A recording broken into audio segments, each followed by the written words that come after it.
Welcome back to another episode of Whip Media TV. I'm your host, Whip Media Mickey, aka Mickey Made It.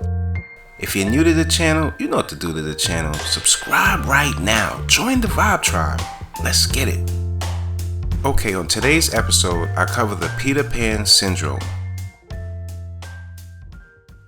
People with this syndrome exhibit social behaviors and traits considered immature. We can all probably agree adulting is just hard sometimes. Between paying the bills on time, taking care of kids if you have, and carving out space for social interactions, it all piles up really fast, leaving some of us wishing we could hide our responsibilities for good. But for some, growing up seems near impossible. So much so, growing up is particularly difficult for people who have what's popularly known as Peter Pan syndrome. But what can they do to break the cycle of immaturity, and when is it a real problem? So, what is Peter Pan syndrome? Peter Pan syndrome, PPS, while not a recognized diagnosis, is a popular psychology term used to describe an adult who has difficulty growing up.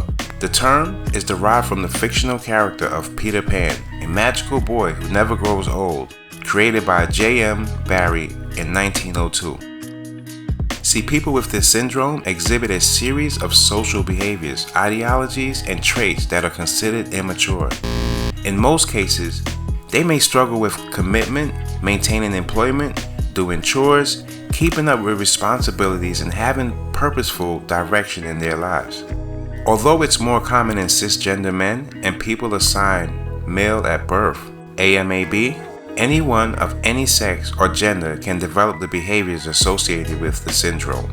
See, much like Peter Pan, these individuals experience a failure to launch or a refusal to grow up. There's sort of an egocentric nature to them, and they continuously avoid responsibility and commitment and don't take on those adult responsibilities that most people do. Wendy syndrome. Because of their inability to take adult tasks, people with PPS will often seek out others who have what's called Wendy syndrome, named after Barney's fictional character Wendy Darling, who was created in 1904 as Peter Pan's friend.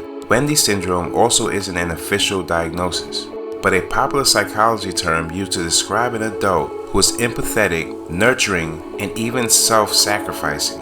Although more common in cisgender women and people assigned female at birth, AFAB, anyone of any sex or gender can exhibit these behaviors. People who have PPS tend to gravitate towards people who have Wendy syndrome, people who are highly nurturing and want to be of service to others. In the beginning, it's a match made in heaven.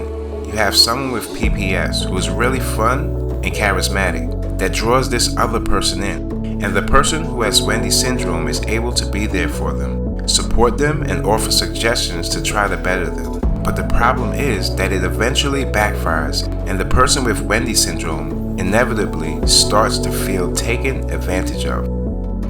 See, with Peter Pan and Wendy syndromes, the relationship ultimately falls apart with both people are at odds with each other's behaviors. People with Wendy syndrome tend to experience emotional burnout because they're constantly feeling like they're giving and not getting anything in return. At the same time, people with PPS may feel their partner is controlling, trying to change them, or smothering them. As people with PPS have difficulty maintaining healthy boundaries, they'll often jump from one person or relationship to the next in search of people who enable their behaviors and support them in all the ways they have difficulty supporting themselves.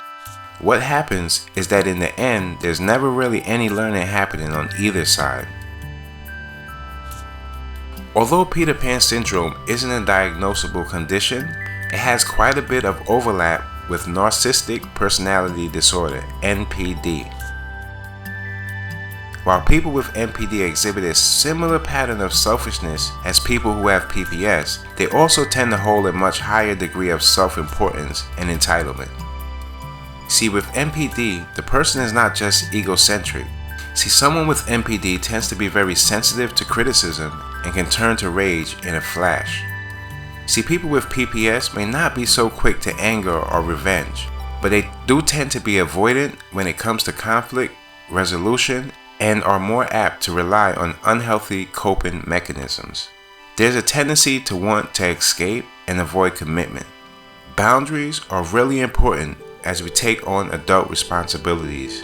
The more we learn, the more we grow. Peter Pan Syndrome.